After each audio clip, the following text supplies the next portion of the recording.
Hi everyone.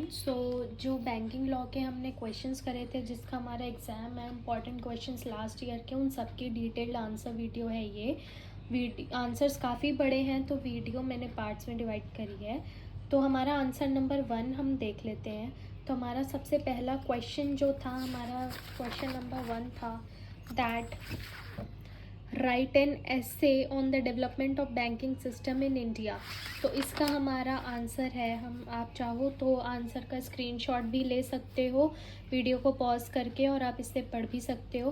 तो हमारा answer number 1 है, before 1949 companies act was applicable for most of the operations, many banks were in poor health due to low liquidity. Situations were complicated by the growth of bank and failure of some banks. The reason behind Banking Regulation Act 1949 was no confidence in customer, poor liquidity of banks, frauds, no guarantee of money. So objective क्या था then? Objective of Banking Regulation Act was to safeguard the interest of depositor, to develop banking institution in sound line. Then banking system grew tremendously after independence in the terms of the bank deposits and credits, etc. The objective was to ensure equitable and purposeful distribution of bank credit. So ये answer number 1 है हमारा, most probably 4 mark के question में आ जाता है। तो हमारा question answer number 2 देखते हैं हमारा क्या था। आंसर नंबर 2 है हमारा section 138 negotiable instrument act 1881, check dishonor due to insufficiency of funds in the account. If a check drawn by a person on an account maintained by him with a banker is returned by the bank unpaid for payment of any amount of money to another person from that account for the discharge in whole or in part of any debt or other liability, such person shall be deemed to have committed an offence and shall, without prejudice to any other provision of this act, shall be punished with the imprisonment for a period of not less than 1 year. Section 138 makes it as statutory offence dishonor checks because there are insufficient funds in a person's bank account with the banker. ये हमारा answer number 2 है। Answer number 3 हम देखते हैं, relationship between the customer and bank. So the relationship between the banker and the customer starts with the opening deposit account by the customer. The relationship between a banker and a customer is transactional relationship. Okay. Now, in general, bank or banker means a financial institution that accepts deposit and lend money in term of loan and advances to the needy people. There are 7 type of relationship between banker and the customer. और वो 7 types क्या है?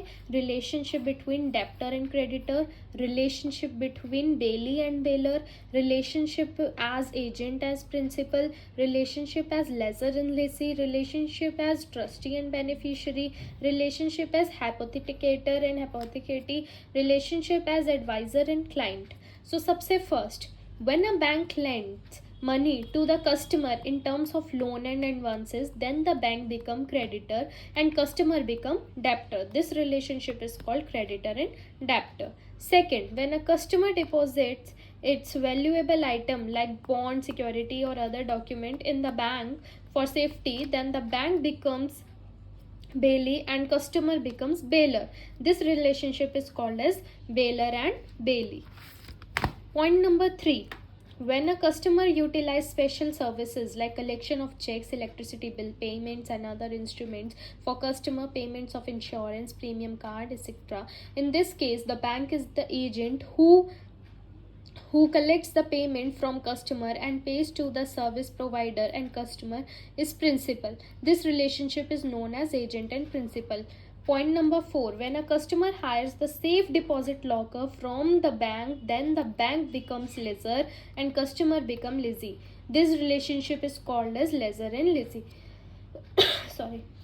Point number 5, when a banker accepts items like securities or documents for safe custody or for customer money requirement, then the bank become trustee and customer become beneficiary. This relationship is called as trustee and beneficiary. Point number 6, when a customer hypothecates movable and non-movable property or assets with the banker in order to get the loan, then the bank become hypothecate and customer becomes hypothecator. This relationship is known as hypothecator and hypothecatee. Point number 7, when a customer invests in securities, then the bank become advisor and customer becomes client. This relationship is called as advisor and client. हमारा question answer number 4 है, cyber crime से पूछा था कि cyber crime क्या होता है और साइबर क्राइम हमारा बैंकिंग सिस्टम से कैसे रिलेट करता है. तो सबसे पहले cyber crime refer to the use of a computer to advance illicit activities like fraud, the trafficking of child pornography material and other intellectual property, identity theft, privacy invasions, etc. Cybercrime that are related to the banking sectors are hacking, spyware, virus, credit card fraud, DNS cache poisoning, keystroke logging और key logging, farming, etc. ठीक है. Answer number 5, usually ये 4 mark question में आ जाता है, सो आप ये देख लेना. Answer number 5, under section 6 clause 1, a banking company may be involved in the business of borrowing or lending money, buying or selling bills of exchange, promissory notes, coupons, drafts, bills of lading, railway receipts, warrants, debentures, buying or selling of foreign exchange, dealing stocks, fund, shares, debenture, bonds, carrying on agency business such as clearing and forwarding of goods, conducting the business of guarantee and indemnity, etc. Answer number 6, social control on bank. So ये क्या है, इसका हम answer देख लेते हैं. The banking laws amendment act was passed in December 1968 and came into force on 1/2/1969. ठीक है. And is known as the scheme of social control over the banks which was introduced by the Deputy PM Mr. Morarji Desai. He introduced this to overcome the deficiency found in the working of the banks. He explained that the aim of social control was to regulate our social and economic life so as to attain the optimum growth rate for our economy and to prevent the monopolistic trend, concentration of economic power and misdirection of resources. This is enough for social control on bank. Now answer number 7, fiduciary relationship with bank. A fiduciary relationship cannot exist if a bank has no reason to believe that the customer is placing trust and confidence in it and relying on it to put the customer's interest above all else. Only in very special circumstances will this occur in the banking context. ठीक है.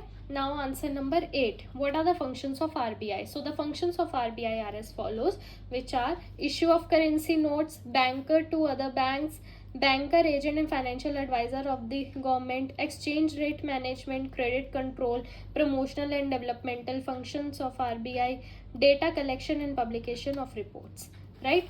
Answer number 9, what is endorsement and what are its kinds? So for the meaning of endorsement is the act of a person who is holder of a negotiable instrument in signing his or her name on the back of that instrument, thereby transferring title or ownership, is known as endorsement. So now there are 5 kind of endorsement. Blank or general endorsement. An endorsement is blank or general where the endorsed signs his name only and it becomes payable to bearer. Second, special or full endorsement. An endorsement in full or special endorsement is one where the endorser put his signature on the instrument as well as writes the name of a person to whom order the payment is to be made. Third, restrictive endorsement. An endorsement is restrictive which restricts the further negotiation of an instrument. Point number 4, partial endorsement. In this allows transferring to the endorsee a part only of the amount payable on the instrument. This does not operate as a negotiation of the instrument. Point number 5, conditional or qualified endorsement, where the endorser puts his signature under the such writing which makes the transfer of title subject to fulfillment of some events. It is a conditional endorsement. Answer number 10 and very important, what is negotiable instrument and what are its kinds? Answer is, a negotiable instrument is that document that includes a promise to pay a certain amount of money to the bearer of the document. It is a mode of transferring a debt from one person to another. Negotiable instruments are always in written form. According to section 13 clause 1 of Negotiable Instrument Act 1881, a negotiable instrument includes a means of promissory note, bill of exchange or checks. There are two types of negotiable instrument. First, instrument negotiable by statute. Second, instrument negotiable by custom and usage. So what is instrument negotiable by statute? The Negotiable Instrument Act mentions three kind of negotiable instruments according to section 3, section 13 of NI Act, and these are promissory note, bill of exchange and checks. The instrument negotiable by custom or usage, there are that in other instruments which have occupied the character of negotiability as a result of usage of custom of trade. For example, exchequer bills, bank notes, share warrants, circular notes, bearer debentures, dividend warrants, share certificates with the blank transfer deeds, etc. So these are the 10 questions which I have covered. Due to the length of the video, I have to stop this as a part 1 of the video. We'll continue, and there are some important topics which I'll upload. Best of luck for the exam, and thank you very much.